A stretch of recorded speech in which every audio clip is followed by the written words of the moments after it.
Okay, it's time to get comfy because we've got a lot to go over. First, I have to thank the redditor. I'm always thanking people on Reddit, but thanks to Impossible Spray 643 on Reddit. They must have watched my previous video. You know that previous video I made about Madeline Soto's dad, Madeline Soto's father, Tyler Wallace, and all of his theories on potential pregnancy. If you haven't seen that video and his interview with police and everything in the case of Madeline Soto, the 13-year-old out of Florida, whose life was taken, it's alleged, by her mother's boyfriend. Madeline's mother is Jennifer Soto. Her boyfriend, on and off again, is Stephen Stearns. So he's cooling his heels in jail in Florida, awaiting trial. Madeline's biological dad, Tyler Wallace, has given an interview, probably more than one interview, to police, and he talked a lot about his theories, about the crime, what may have happened. I will link to that March 11th, 2024 audio below. Tyler was theorizing, did Jennifer and Stephen collude? Was Maddie in some kind of trouble and that was their only way out? And those aren't his exact words. Go over there and see what he said. But the Redditor must have watched that video, because in that video, I dove deep into Tyler's history. I dove deep into Tyler's military history and the things that negatively impacted Tyler's parenthood. He explained, alluded to certain things that went on in the military, why he wasn't necessarily there for Madeline as much as he wanted to be, how it affected his income and everything. Well, now we're learning much more about that incident. The person who watched my previous video, they must have visited the link, the sources I put in that previous video, which you can find below. And boy, they went even farther than I did. They looked deep into these Tribune and Georgian archives to figure out this case that kind of started around February 7th, 2019, where 3 former Marines became the first defendants to plead guilty in federal court for a crime that Tyler will explain. He ended up pleading guilty, and I found the 19-page PDF, the United States District Court, Southern District, Georgia, Brunswick Division. It has the case number. It says the United States of America versus Tyler Wallace and defendants. And wouldn't you know it, Jennifer Soto wrote a letter of encouragement to the judge talking about Tyler, also talking about Madeline. So I won't read the entire 19 pages. Maybe by the time you watch this video, I will have the PDF uploaded, maybe on Patreon. I see I'm going to have to redact a lot of addresses, phone numbers, and everything. So I want to see how much I can do there. Check the links below if you want to read this entire 19-page document. But it gives us a history of Tyler and his troubles and what Jennifer says are his troubles and how they met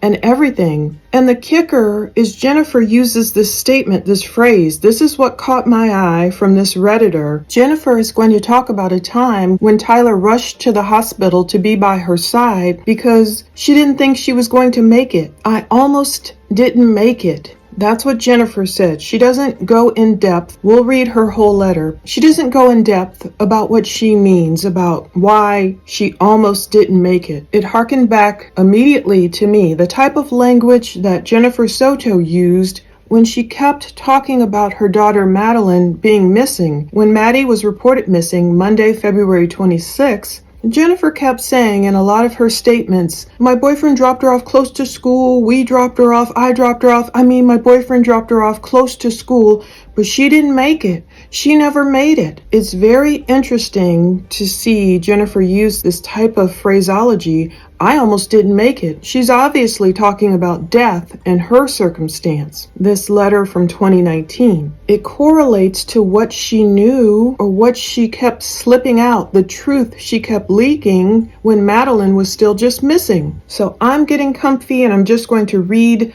the major parts. It starts off with a bit of Tyler's history as a Marine, why he chose to be a Marine, the abuse he suffered, and how it impacted him being a dad to Maddie. This is the sentencing memo, the sentencing memorandum. It says Tyler Wallace's dad was a Marine, and like his father before him, he joined the Marine Corps to serve his nation. He grew up in a hardworking family with a solid upbringing. Wallace sought honorable service, a brotherhood, meaning, purpose, and all of the things that the military is supposed to offer a young man looking to get out and see the world. Unfortunately, the experience he envisioned and the reality of his life in the Marine Corps diverged terribly. Whoever wrote this really did a great job. I can really just picture it. In boot camp, combat training went fine, but at the main camp in San Diego, the very same boot camp his father had attended many years earlier, trouble was brewing. And I'm realizing Tyler did get his lawyer, his attorney. I don't know how much of that I will disclose, but his attorney wrote this. Excellent. A group of drill sergeants abused Wallace and fellow recruits in a number of ways. Beyond physical and extreme emotional abuse against Wallace and others, these NCOs operated a scheme to misappropriate recruits' PX funds to purchase bulk supplies from the PX and sell them on eBay and Amazon for profit. Now, PX stands for post-exchange. It is a term used in the military to refer to a store that sells goods and services to authorized civilians and military personnel. So Tyler's lawyer is claiming these NCOs, these officers, this group of drill sergeants not only abused Tyler and his fellow recruits with physical and extreme emotional abuse, they also created this scheme to misappropriate the recruits' PX funds, their store funds, to purchase bulk supplies from the PX and sell them on eBay and Amazon for profit. Many of the recruits, including Wallace, had most of their pay misappropriated to enable this scheme. These NCOs were later investigated and disciplined, but the experience shocked Wallace and left him in dismay. Now, I'm not sure exactly what year this began. I don't know when Tyler's military career began. Maddie, we know, was born in 2011. And we know this crime case that I'll get into here happened in 2019. By 2020, I believe it was, Tyler was pleading guilty and just serving time or just a couple of months. But I'm wondering, with his military pay being misappropriated for this scheme these NCOs concocted, I wonder how much of his military pay was unfortunately going towards this scheme instead of towards child support for Maddie if she was alive at this point, if she was born. Back to the document. At training in Aberdeen, a staff sergeant was particularly draconian in his treatment of Wallace and others, forcing Marine recruits to drink water until they vomited over and over again and rendering horrific psychological abuse to all under his command. Yes, drinking too much water, being forced to drink too much water can actually be dangerous and deadly. You don't want that. The experience he had in boot camp was so alien to what his father had described as the best days of his life that Wallace was in utter shock and dismay at his decision to join the Marines. He did not fare well under the psychological abuse heaped upon him by the Aberdeen staff sergeant, and depression set in. So Tyler was depressed. He wanted it to be an experience. Join the Marines, you know, the few, the proud, the Marines. He wanted it to be the best time of his life, like his dad experienced, but reality didn't meet up with that. After boot camp, he was assigned to the armory at Kings Bay. Normally, a Marine Corps armory will have a captain and a staff sergeant. Upon arrival at Kings Bay, Wallace was under the command of a corporal. The corporal explained to Wallace that everything at the armory was in disarray, that the paperwork had been incorrect since the 80s. Now, mind you, I'm assuming this happened in the 2000s, the 2010s sometime, and they're saying this paperwork has been incorrect since the 80s, like nearly 30 years ago. So, the paperwork had been incorrect since the 80s, and that if they were fully audited by the DOD, that's the Department of Defense, that they would probably both end up in prison. So, talk about pressure. So this corporal is telling Tyler, oh, this stuff here is such a mess. If the DOD ever audits us, we'll both end up in prison. The corporal drank too much and played loose and fast with the law and everything else. Wallace started following Frey's lead, it might be Frey, I guess, Frey's lead in adopting bad habits. The pressure to try to fix the problems at the armory with little to no leadership or guidance was unbearable to Wallace. Rather than seek help, he tried to keep his misery to himself and chose abusing alcohol to help him cope with his work problems. In addition to poor training and leadership, NCOs began verbally abusing Wallace again, as he had experienced in boot camp. Wallace had never been so miserable. He was in constant fear from NCOs and felt utter terror in his role at the armory. His brief training at Aberdeen to work in an armory did not equip him for inheriting decades of incomplete and inaccurate records. As he read the regulations regarding the armory and saw the extent of the paperwork problem, he lived in constant fear that he would reap the whirlwind and be held responsible for the work of his predecessors. This accelerated his descent into alcohol abuse. After about a year of misery, co-defendant Anderson took him under his wing and managed to get the NCOs who were harassing him to back off. So Tyler must be looking at this Anderson person as some kind of a hero. Life was better without the constant verbal harassment, but the paperwork at the armory was still in disarray, and the threat of a DOD audit loomed. No one seemed to have any answers about the problems with the paperwork in the armory. Wallace decided he needed to get out at the end of his tour. Anderson's protection of Wallace from the NCOs remained until he was honorably discharged. However, Wallace's decision to self-medicate his unhappiness with alcohol continued to take a toll on his life. By the time his service ended, Wallace was emotionally lost and in a bad place. He was happy that his service and the job pressure he felt ill-equipped to handle was over, but he didn't know where his life was headed after 4 years in the Marines, and didn't want to lose the brotherhood and camaraderie he felt with his friends. He was drinking too much and still hanging out with his Marine friends after they got off work.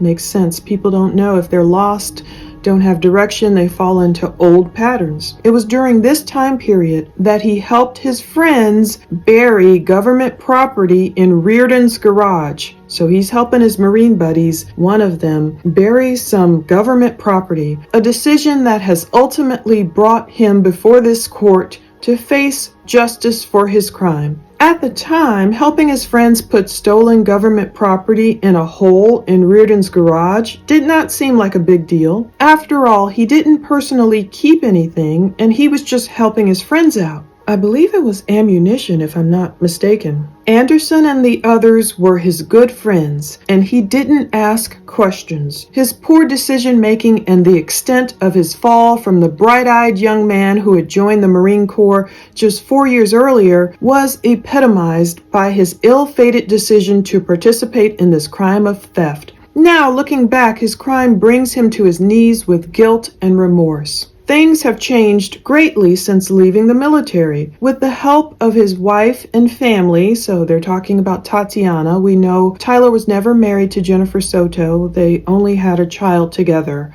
Maddie. With the help of his wife and family, Wallace stopped drinking alcohol and started focusing again on what was important in life. Despite the bad experiences he had in the military, he is proud that he served his country the best he could and made the most of the GI Bill and is now gainfully employed in an ITF sales in Texas. He provides for his family and his daughter and is hopeful for the future. This was submitted to the court by an attorney, a litigation group, on December 8th, 2019. So we know Maddie was 8 years old when this was submitted. So the daughter he's referencing, I'm assuming, is Maddie. I was trying to remember if Tyler and Tatiana had any children. Part of me is thinking they have a daughter too, but I didn't want to speak incorrectly. He provides for his family and his daughter and is hopeful for the future.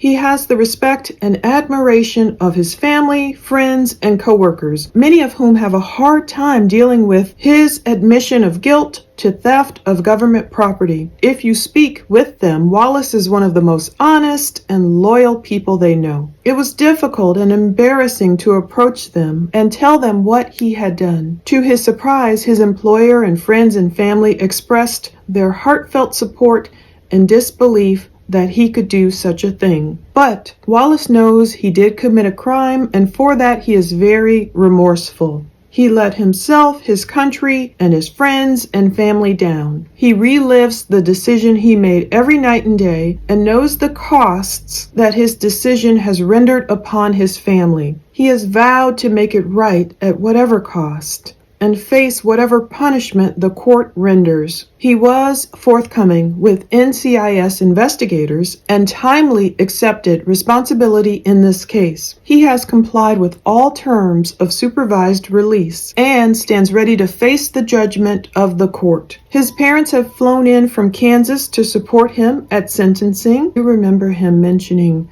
Kansas in one of his interviews, whether it be okay for him to travel to Kansas while the whole case was going on, and the cops were saying, yeah, sure. This is when Madeline's case was happening, or more correctly, Stephen Stern's case was happening, and I believe after Madeline had been found, Tyler was wondering, is it okay for him to travel to Kansas? Friends, family, and co-workers have written letters attached herein for the court's consideration. All stand ready to accept the judgment of the court and will continue to support Wallace because he has earned their love and support. Wallace is in agreement with the sentencing recommendation of the United States Probation Office and the United States Attorney, and respectfully joins in asking the court to sentence him to the terms as outlined, including a term of probation with 4 months of electronic monitoring. However, should the court seek a period of incarceration, Wallace asks for 30 days to get his affairs in order before serving his time. So that's what the attorney out of Brunswick, Georgia, for Tyler Wallace submitted. And I won't read all the letters. There's a certificate of service and everything. Everything's all legit. He has certain friends who have written on his behalf, like one guy named Blake. I won't read his entire letter because we're really just interested in Jennifer's, aren't we? Again, if you are interested in the rest, maybe I'll figure out a way to redact this enough to post it online. This person knew Tyler since March of 2016, values each other's opinion on everything. He's not commenting about the deeper issues in Tyler's life, but there were periods of absence from our gaming sessions, Blake says, after which he would resurface and apologize for having been overwhelmed with stress and depression. And just talking about him getting better at communicating. It says at the end of Blake's letter, fortunately, his wife Tatiana is solid counsel and an excellent judge of character. It's just talking about Tyler leaving his troubles behind him. So we move on. There's another character witness for Tyler Wallace, dated November 11th, 2019. So this is almost exactly 5 years ago, from a man named Joshua. He's known Tyler for 18 years. They've been friends since they were 13, one of his closest friends. And just talking about Tyler's remorse, and he's a successful man now with a happy marriage, good job, and great friends. I specifically looked for what people would say about Tyler as a father, how they felt. Some people did mention that. Now, there's another person, a guy named Lynn, I'm assuming it's a guy, wrote a letter on December 3rd, 2019, to the presiding judge, a person who lives in Florida, who has been very close friends with Tyler for the better part of 20 years. They met through a youth group at St. Paul's Presbyterian Church, and they connected. They moved on to high school. It says, of course, girls in drama muddy the waters, but our bond never broke. He talks about Tyler pleading guilty. Some of this is kind of the same language. And I don't see him mentioning Tyler's daughter at all here either. Out of them, only a few mentions of him being a dad. This Lynn talks about Tyler's warm and endearing aura, making him a valuable friend. And now we finally get to Jennifer Soto's letter. Her letter is page 13 out of 19. And it's that same Santa Maria Drive, apartment 107 address in Kissimmee, Florida, that we've come to know as the crime scene. Jennifer Soto. It's November 30th, 2019, the presiding judge, and she writes Your Honor, and it's interesting to see that she spells honor with a U in the British way. I found that interesting. Here's her letter. Jennifer writes, Tyler has asked me to write him a reference letter to be presented at his hearing on his misdemeanor charge of theft of government property. Tyler and I have been good friends since sophomore year of high school in 2005. So that's how long they've known each other. Now this was interesting. She wrote, Tyler and I also have a 9-year-old daughter, Madeline, but the date on her letter is November 30th, 2019. So Madeline, being born in February 2011, would have been 8 years old on November 30th, 2019. So I don't know why Jennifer wrote, Tyler and I also have a 9-year-old daughter. Seems like people get her age wrong. Or was Jennifer writing this and thinking, well, these won't be presented to the judge until 2020, after Maddie's birthday, after she turns 9? Maybe. I just found it weird. I'm like, a mother doesn't know how old her 8-year-old daughter is, technically? To continue, Jennifer writes, back in high school, Tyler and I were a part of the youth group at church. He played with the church's band, volunteered at church functions, and was always super helpful. He was a good kid. Something I noticed and admired about him back then was how eager he was to always help any one of his friends, family, or his congregation. There was one time where Tyler dropped everything and rushed to the hospital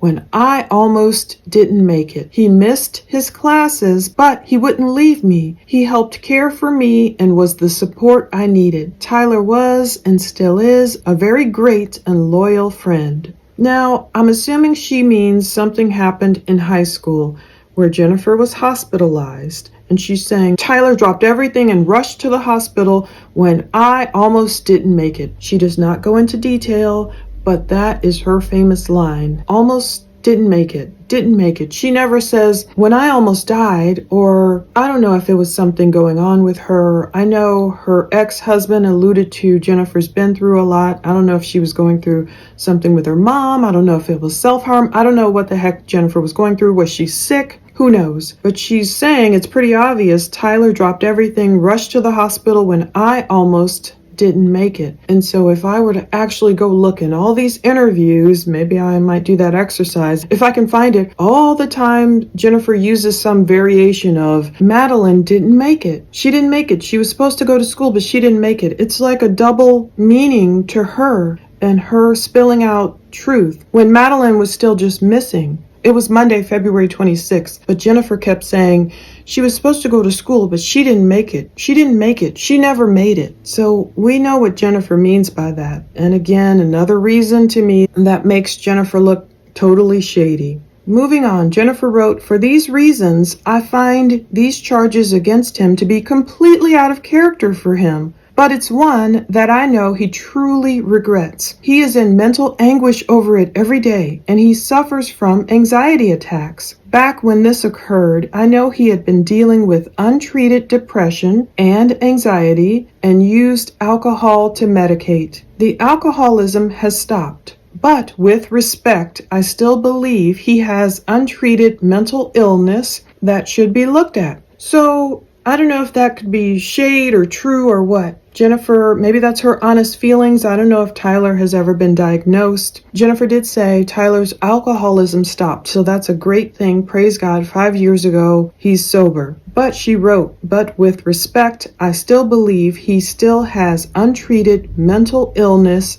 that should be looked at. Well, that's one thing. If Tyler was diagnosed as that, is that Jennifer's opinion? Or is she foisting off her own feelings about mental health onto Tyler, onto Maddie, onto herself? Is it true or not? It's kind of hard to debate mental illness. It has to be taken seriously, we know. But in Jennifer's case, is she using it as an excuse and a catch-all for everything, including herself? Who am I to say? It's just a thought. Jennifer said, I know he truly regrets what he's done. He knows that the consequences of this all won't just be felt by Tyler, but also by our daughter, Madeline. She has a severe anxiety disorder and panic disorder. The lack of visitation they have had this year due to finances and limited time off due to this court case has affected her tremendously. She sees a behavioral therapist for issues related to this.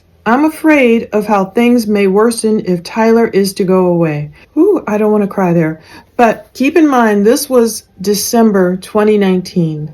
Now we know for sure Stephen Stearns has been abusing Madeline at this point. And it's so telling to me that even in this letter to the court, Jennifer seemingly, if she knows anything, now she might not have known anything, if she knows anything, she could already be throwing shots and shade and projecting Madeline's issues onto Tyler's situation. Now, it's all very sad what Tyler's gone through, his anguish, his abuse in the military, everything. I mean, that's sad. I do have a heart for him. I do wish he could have been there for Madeline, and I have a heart for people who didn't have their parents in their lives. Like, I know how blessed my sister and I are. We had our parents growing up. We had our mom and dad the whole time until they went to heaven. So I can't give short shrift to people who didn't have their mom or dad, or heaven forbid, both of them missing. But this is the same year that cops have evidence of Stephen Stearns, sliding in there into Jennifer's life, gaslighting them, abusing and grooming her daughter and all this stuff. But now Jennifer is saying Tyler regrets what he's done. He knows that the consequences of this all won't be just felt by Tyler, but also by our daughter, Madeline. She has a severe anxiety disorder and panic disorder. Why does she have that disorder? Did it just come about in a vacuum, or just so happens the year that cops have evidence when Stearns starts abusing her, she has this disorder? But Jennifer immediately blames it on the lack of visitation they have had this year due to finances and limited time off due to this court case has affected her tremendously. It's almost like, it's sad that it happened to Tyler, but in Jennifer's eyes, if she knew anything was going on untoward in her house, it's almost like a good excuse for her to say, see all this mess Tyler's involved in, and it's keeping him away from Madeline and the monies and all that. We don't have enough money, and it's a lack of visitation, and it's really affected Maddie so badly. She's seeing this behavioral therapist now for issues related to this. I really wish Maddie could have, if she made an outcry to that therapist, man, I wish she didn't have to suffer so much for so long. But Jennifer says, I'm afraid of how things may worsen if Tyler is to go away. So she's saying the right things, like she doesn't want Tyler to go away, be in prison for a long time. Oh, because Maddie would get worse.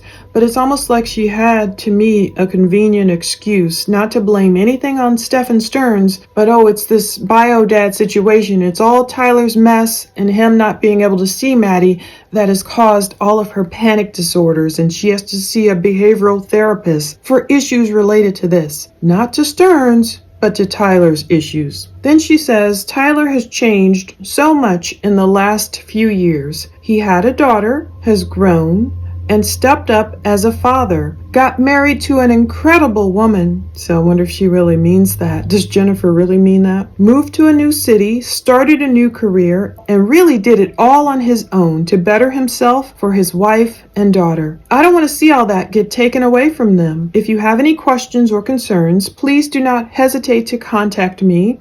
And then she gives her 718 number. It's the same number that ended up on flyers or around the place on posts and stuff on Facebook when Madeline went missing. Thank you for your time. Sincerely. And then I see how she writes, Jennifer Soto, like her. I love to see what a handwriting analyst would say about her sharp Jennifer and Soto. And it's funny how the Soto almost looks like an SS instead of just an ST. But that's about how I would sign things, pretty sloppily. The only other letters, there's one from a woman named Jenny out of Houston writing to the Honorable Judge, wrote the actual judge's name, and spelled Your Honor the American way. She's Tyler's manager, and it's short and sweet. It's just talking about how hardworking Tyler is and how much this stress has affected his mood, and he's performed above and beyond and everything. Then someone named Jonathan out of Houston, also on December 5th, 2019, wrote to the judge. It's a person who's known Tyler since 2017.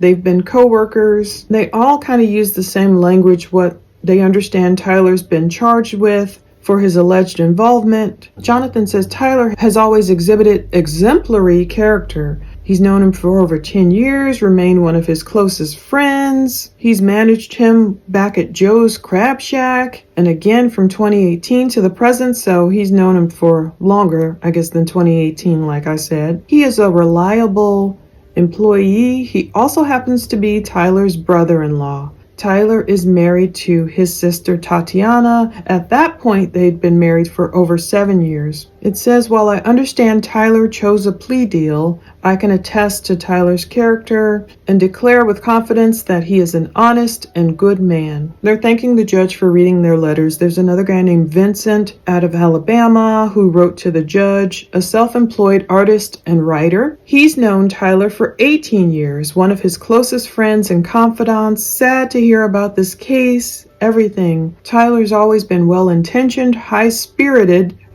but not incredibly bright in his choices of company in his younger years or his military service. So he's just saying, look, he's a good guy. Maybe like all of us, we don't always make the best choices, especially in our younger years. He's saying, people have taken advantage of him, exploited his friendship. Wow. It's saying if Tyler were to jump off of his good intentions and land on his intelligence level or judgment of other people's character, the fall would probably kill him. That's an interesting way to put things. He talks about the other culprits in the case. I just want to see who mentions Maddie. Tyler has always displayed a level of commitment. That's what Vincent is writing. He's endeavored to work on his relationship with his wife, and on some level, she has balanced him. That's good. Tatiana seems really good for him. And there's a guy named William out of Canada, and he's known Tyler since 2002. He's a stand-up fellow who will gladly stick his neck out for a friend.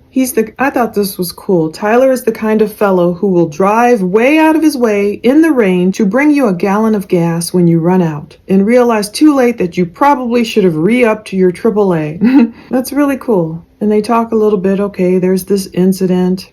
Tyler, when he got out of the service, he was saddled with a bit of a drinking problem. But in Tyler's mind, he was probably thinking, I'm helping good friends. He's not one to skirt the law. This guy at least mentions Madeline. He says, one thing I absolutely know is that he'd never do anything that he thought might put his daughter or his ability to be around his daughter at risk. That's simply not in the cards. So when this person heard what happened, he was floored. So it's nice that this guy mentions Maddie. He gives his Canadian number. And that's the end.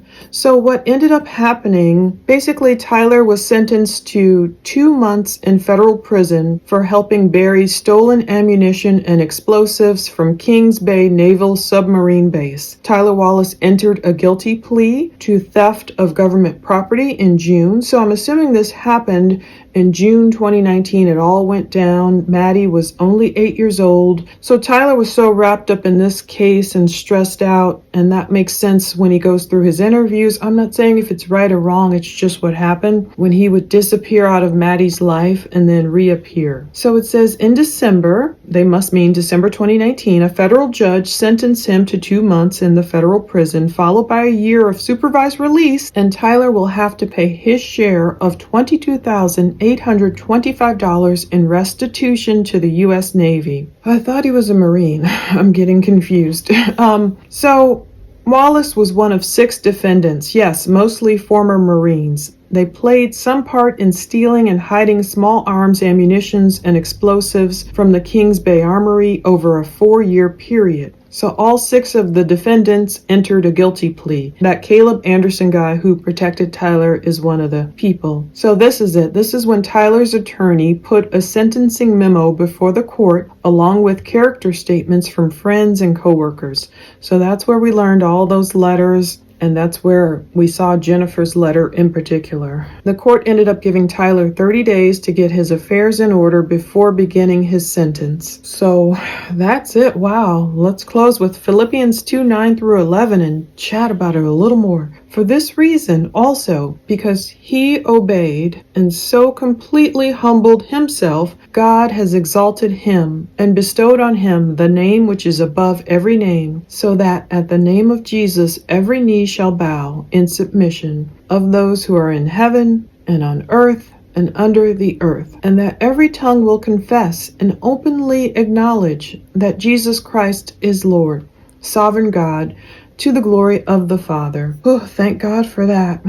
I've been going through so many cases. There was just one body cam videos. There was a chase last night in Ohio. So I'm publishing that over on my Plunder body cam videos channel. I can't put necessarily everything on here and jump on camera. This takes time and research and editing. And there was one other regarding this case, body cam video I was trying to get. It was literally from Monday, February 26th, 2024 at approximately 8:17 hours. So Officer Vasquez responded to the Santa Maria Drive condo where Maddie lost her life in an attempt to locate Maddie Soto. The Orange County Sheriff's Office wanted him to check out the home of Madeline to see if she had returned home. It says, upon my arrival, I spoke to the leaseholder and roommate of Madeline's mother, who advised that Maddie has yet to return home. Additionally, she advised that Madeline's relationship with her mother was fine and would not know of any reason why Madeline would run away.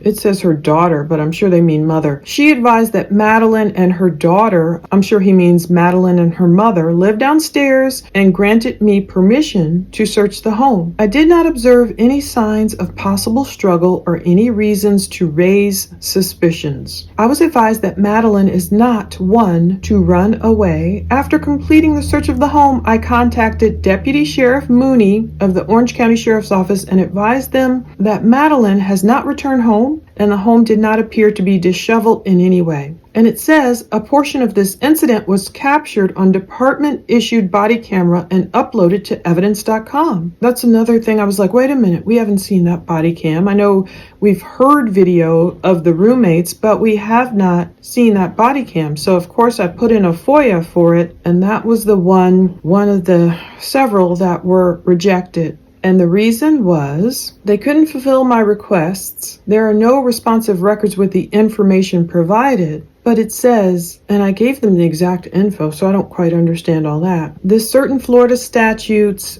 of the state constitution state that a body camera, an audio recording, or a portion thereof is confidential and exempt if the recording is taken within the interior of a private residence. That's why they always shut off the cameras. We haven't really seen any of the videos inside, and they even shut off the audio too. Is taken within the interior of a facility that offers healthcare, mental health care, or social services, is taken in a place that a person would expect to be private. So for some reason, I know we have heard certain audios in Florida inside of homes, like when they came back and interviewed the roommates and different people, you know, the woman that Stephen Stearns was dating briefly. We have heard certain audios, even if we haven't seen the videos. So I'm not sure. I guess, why they can't give us the body cam video, but I don't know why they can't give us the audio. It gets tricky.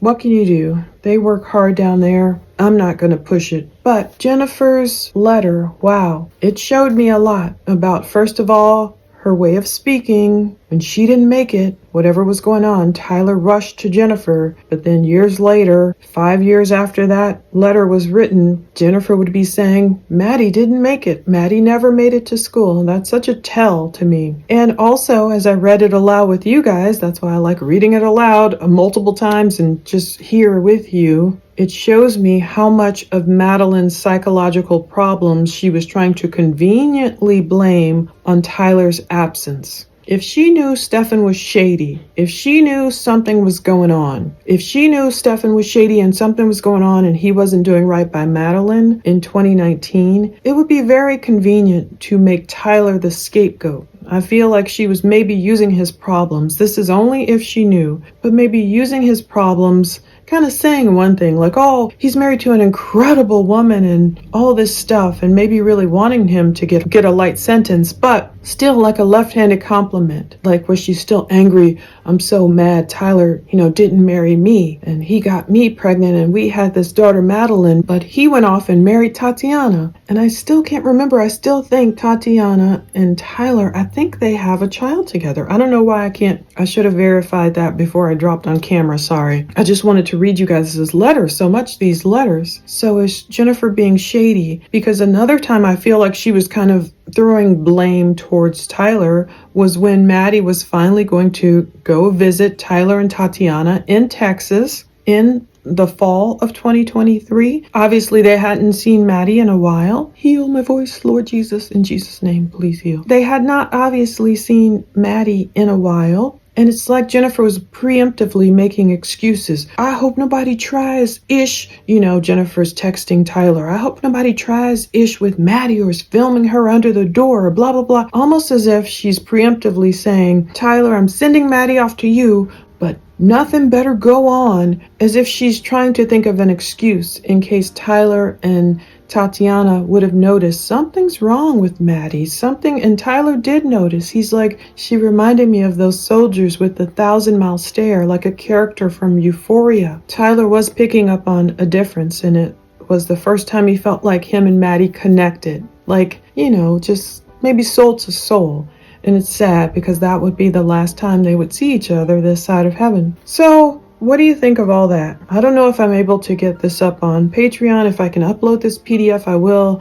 I do try and redact, as much as possible, maybe more sometimes than other people do, because I don't want viewers to start calling these people and visiting their jobs or doing crazy stuff. It's just crazy folks out there. So I try and redact and keep as much private as possible. Thank you so much for going through this whole journey with me. Thank you so much again to the Redditor. God bless you. This Redditor was great. Impossible Spray 643 was like, yeah, I think I saw, part of this on Plunder True Crime. Let me find the screenshot for you. And I was like, oh, thanks. I did digging and paid for a subscription to this publication and dug. And I would dig and I found the PDF and I went back and said, thank you to this Redditor. But the Redditor was like, oh, make sure you give Plunder True Crime credit for it. That was so sweet. And that person probably didn't know. I was like, you're talking to her. But I was like, yeah, thank you. I found it. I'm going to make a video. And he or she said, thank you. So thank you guys so much for always being here, supporting me, watching all these videos, commenting, even though I'm just not great with comment moderation. I know it. I'm better with video creation and research, which takes a ton of time, getting on camera, filming, editing, and all that. So yeah, there are other videos I have to put up and more body cam. Some stuff is over on Patreon, some is on the Plunder body cam videos. And thank you so much for watching all this. Take care. I'm still checking on this Stephen Stearns case almost every single day to see what's new, what's progress, when will Maddie finally get her justice. But yeah, that's an interesting letter from Jennifer. She didn't make it, but I want Jennifer to make it. I want Tyler to make it. I'm not wishing them any harm. Tatiana, God bless all of them. Let the truth come out. Let Madeline get her justice. And may God comfort her loved ones and just be with her soul in heaven. Thank you so much for watching all this, and take care.